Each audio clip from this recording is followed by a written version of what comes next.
Bueno, siguiendo con el TP1, empezamos con el ejercicio 11, que dice, supongamos que un contador que trabaja en una empresa de fabricación de muebles está analizando el costo de producción de dos tipos de sillas, A y B, durante el último año. Y tiene los siguientes datos, que el costo promedio mensual es 150 de la silla tipo A y que el desvío estándar es 20. O sea, la fluctuación que tiene ese costo promedio mensual es de 20 pesos. Y en el tipo B tenemos que el costo promedio mensual es 180 y la desviación estándar mensual es de 30. Entonces en el A nos pregunta, ¿qué silla tiene más volatilidad en sus costos? Entonces, como la volatilidad se refiere a cuál tiene en términos absolutos mayor desvío, el producto B es el que tiene el costo más volátil. Por ende, si analizamos solo el costo, como empresario me va a convenir operar con el producto A, porque es más estable y por lo tanto es más seguro. Después también, bueno, hay que analizar en otra instancia cuál es el que tiene el retorno más alto. Por lo general, los que son más riesgosos pagan más o dejan un margen mayor. Y por eso es que vamos a terminar trabajando con los dos seguramente. Y bueno, y en el B dice, si lo miramos en términos relativos, entonces ahí lo que nos está haciendo ver es cuál sería la participación que tiene ese desvío estándar o esa fluctuación sobre el total, sobre el costo promedio mensual, digamos. Y que yo acá no lo puse, pero como estamos sacando la participación que tiene, sería 20 sobre la media. Entonces, el desvío sobre la media es igual al al coeficiente de variación. Y en este caso, como nos da más chico el de la silla tipo A, significa que tiene los datos más homogéneos que en relación a la silla tipo B. Entonces también, si utilizamos en términos relativos, utilizamos el coeficiente de variación, nos va a dar que nos va a convenir más trabajar con la silla tipo A que con la silla tipo B.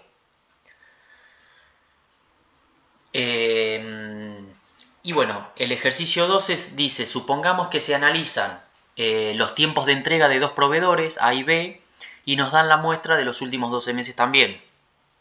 Entonces, en la muestra A, cargamos los datos, tal cual como lo hemos hecho en otros ejercicios, que es el 5, la tecla M+, que figura en la calculadora, y así vamos cargando todos, hasta que figure que el n es igual a 12 porque hay 12 números.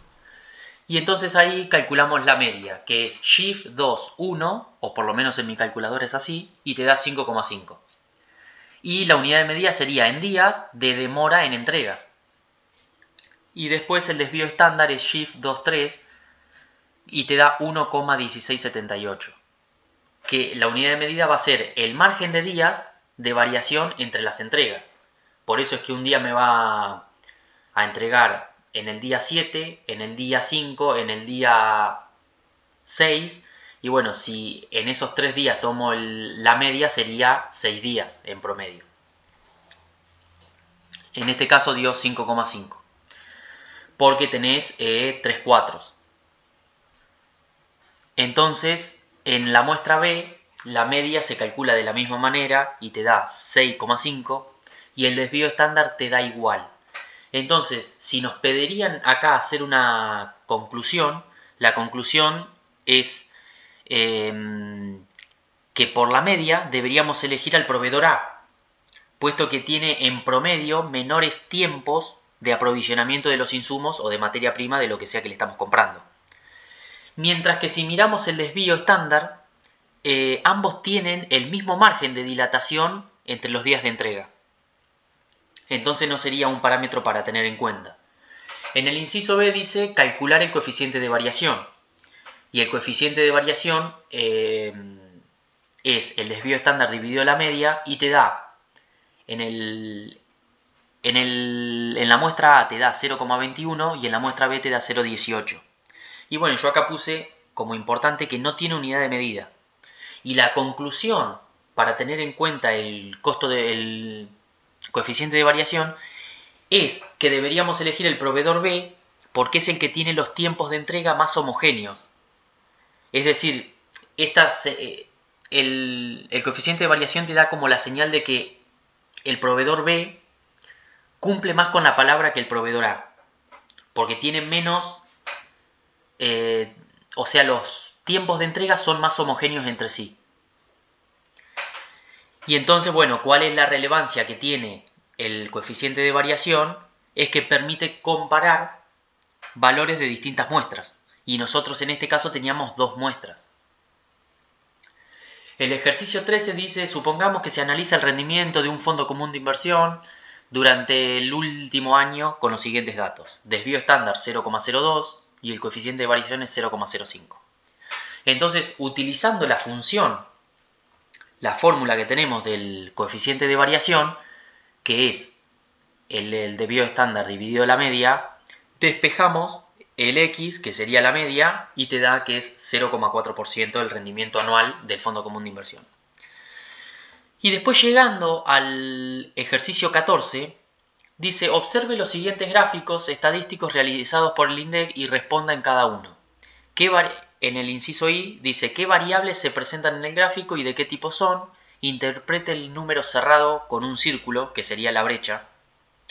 ¿Y qué conclusión puede obtener de este gráfico? Bueno, primero las variables son hombre y mujer, te divide entre hombre y mujer y después te da la brecha. Es una variable categórica.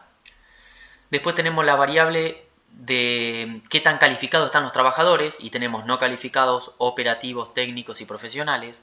Después dice las variables de la edad.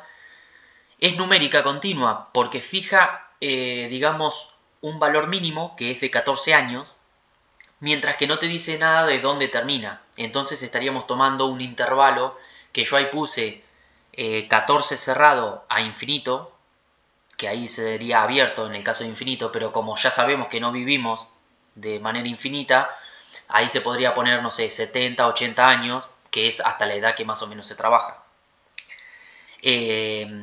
Después la otra variable es la del ingreso medio, que es lo que se está observando en este gráfico, que es numérica discreta porque vemos que no toma los centavos, toma los pesos.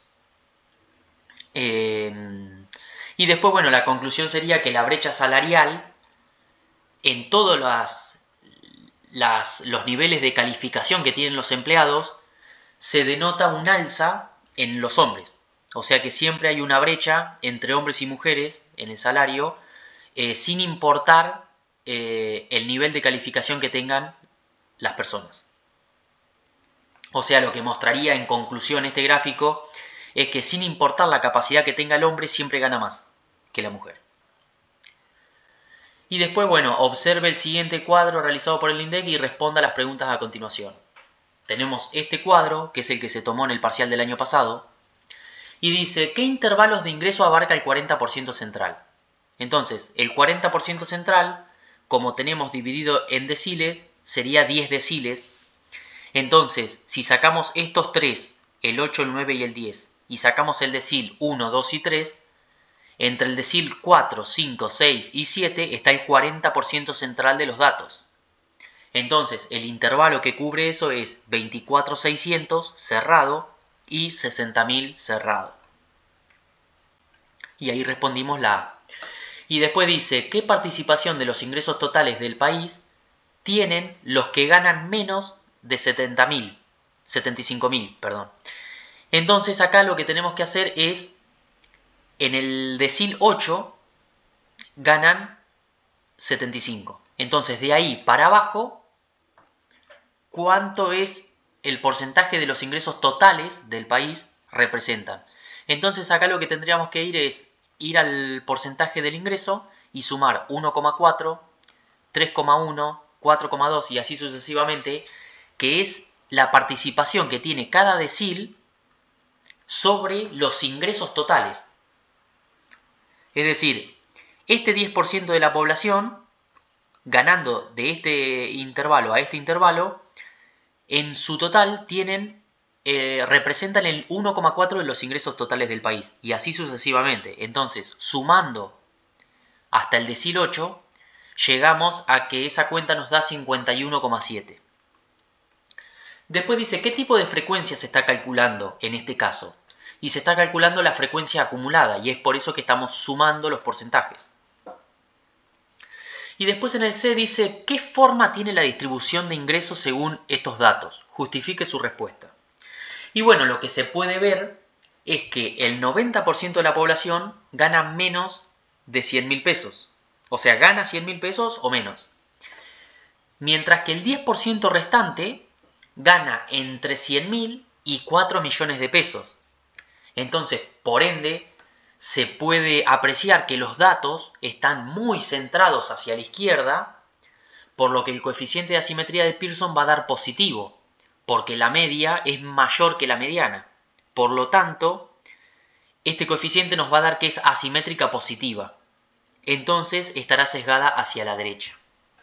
Y acá terminamos con este TP1 de Estadísticas 2024.